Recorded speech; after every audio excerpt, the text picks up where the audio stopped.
नवाब। आप देख रहे हैं PKN न्यूज़।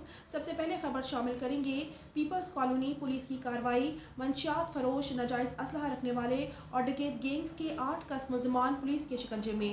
सरदार ताहिर महमूद की रिपोर्ट के मुताबिक DSP circle Peoples Colony Raza Hasnain की ज़ेर निगरानी एसएचओ थाना Peoples Colony sub inspector Farhat Nawaz ने अपनी पुलिस टीम के हमरा आला कारकर्दगी का मुजाहरा करते हुए मंशियात फरोशी में मुलविस 4 कर्स मुल्ज़िमान को गिरफ्तार करके उनके कब्जा से 5 किलो 420 ग्राम चर्स नाजायज़ असलहा रखने वालों के खिलाफ कार्रवाई अमल में लाते हुए 1 अदद राइफल और 1 अदद पिस्टल बरामद कर लिया।